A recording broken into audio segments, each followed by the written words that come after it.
নমস্কার বন্ধুরা, তৃপ্তি রান্নাঘরে আপনাদের সবাইকে স্বাগত। আমার ভিডিওটি কাছে কিংবা দূরে যে যেখান থেকেই দেখছেন না কেন, আশা করি আপনারা সবাই খুব ভালো আছেন।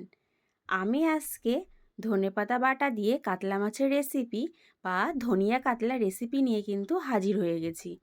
আপনারা তো অনেকেই অনেক ধরনের কাতলা মাছের রেসিপি খেয়েছেন।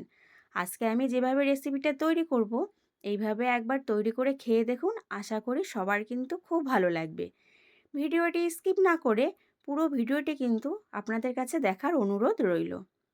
চলুন তাহলে এবার ঝটপট তৈরি করে নেওয়া যাক ধনিয়া কাতলা বা ধনেপাতা বাটা দিয়ে কাতলা মাছের রেসিপি।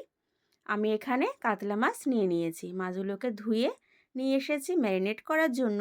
প্রথমে দিয়ে দিলাম পরিমাণ মতন লবণ। এবার দিয়ে দেব পরিমাণ মতন হলুদ গুঁড়ো।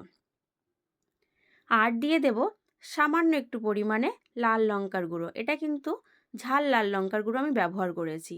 এবারে লবণ, হলুদ আর লঙ্কার গুঁড়োটাকে কিন্তু মাছের সাথে বেশ উল্টে পাল্টে ভালো করে মেখে নিতে হবে, যাতে মাছের দুপিটেই খুব ভালোভাবে লবণ, হলুদ আর লঙ্কার গুঁড়োটা মাখা হয়ে যায়।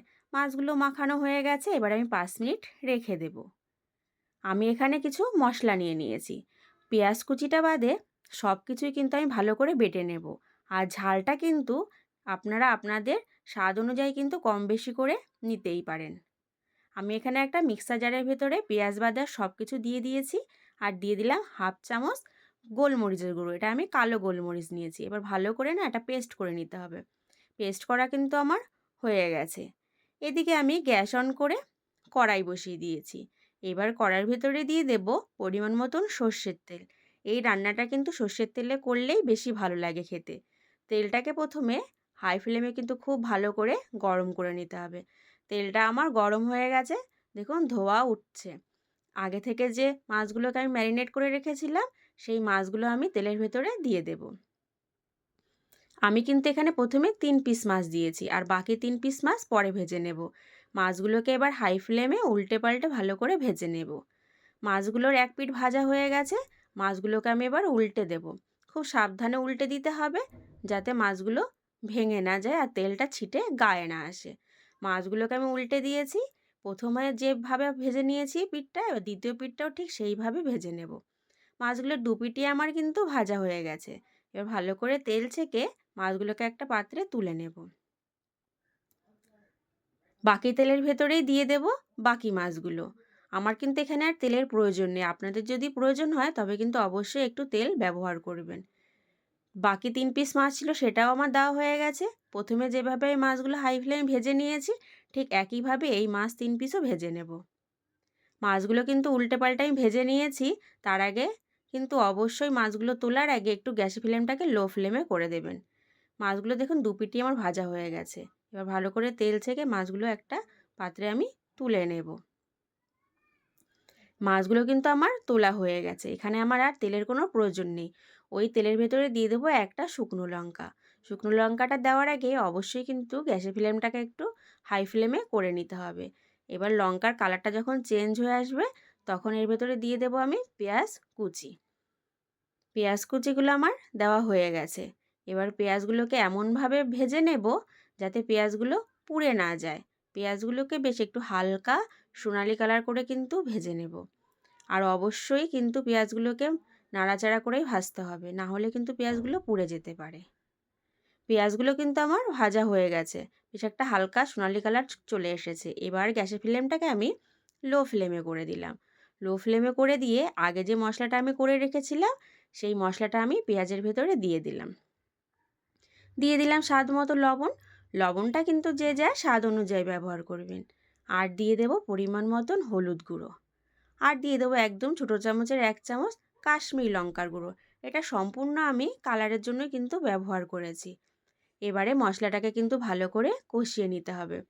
মশলাটা কষানোর সময় কিন্তু তাড়াহুড়ো করা যাবে না। হাতে একটু সময় নিয়ে মশলাটাকে কষাতে হবে। মশলাটা যত কষানো ভালো হবে, খেতে কিন্তু ঠিক ততটাই ভালো লাগে। আর এটাকে কিন্তু অবশ্যই মাঝারি ফ্লেমে কষাতে হবে। হাই ফ্লেমে কষালে কিন্তু এটা তাড়াতাড়ি কষানো হয়ে যায়, খেতে কিন্তু একদমই ভালো লাগে না। তো অবশ্যই কিন্তু মাঝে মাঝে একটু নাড়াচাড়া করে দিতে হবে, না হলে কিন্তু মশলাটা পাত্রের নিচে লেগে যেতে পারে। তখন কিন্তু এই রেসিপিটা খেতে কিন্তু একদমই ভালো লাগে না। মশলাটা কিন্তু আমার কষানো হয়ে গেছে, তেলও ছেড়ে দিয়েছে। এবারে আমি এর ভেতরে দিয়ে দেবো পরিমাণ মতন জল। জলটা আমার দেওয়া হয়ে গেছে আর গ্যাসের ফ্লেমটাও কিন্তু আমি বাড়িয়ে দিয়েছি। এবার মশলাটাকে ভালো করে জলের সঙ্গে মিশিয়ে দিতে হবে। এখানে কিন্তু খুব বেশি পরিমাণে জল ব্যবহার করা যাবে না, কারণ এটা খেতে একটু গাঢ় গাঢ় হলেই কিন্তু ভালো লাগে, পাতলা হলে কিন্তু খেতে একদমই ভালো লাগে না। এবারে হাই ফ্লেমে একটু প্রথমে ফুটিয়ে নিতে হবে। যখন এরকম ফুটে উঠবে তখন ওই মাছগুলো দিয়ে দিতে হবে, যে মাছগুলো আমি আগে থেকেই ভেজে রেখেছিলাম। আর কিন্তু খুব সাবধানে মাছটা দিতে হবে যাতে মাছগুলো ভেঙে না যায়। মাছগুলো আমার দেওয়া হয়ে গেছে। এবারে ভালো করে একটু মিশিয়ে নিতে হবে। মিশিয়ে নিয়ে হাই ফ্লেমে কিন্তু আমি রান্না করে নেব 5 মিনিটের জন্য। আমি কিন্তু এখানে ঢেকে দিলাম না।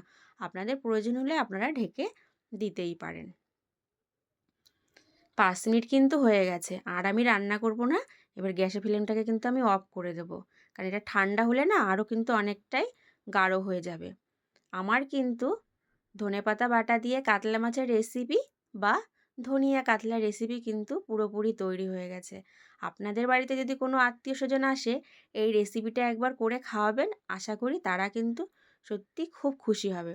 আর এটা কিন্তু গরম গরম ভাতের সঙ্গে কিন্তু দারুণ লাগে।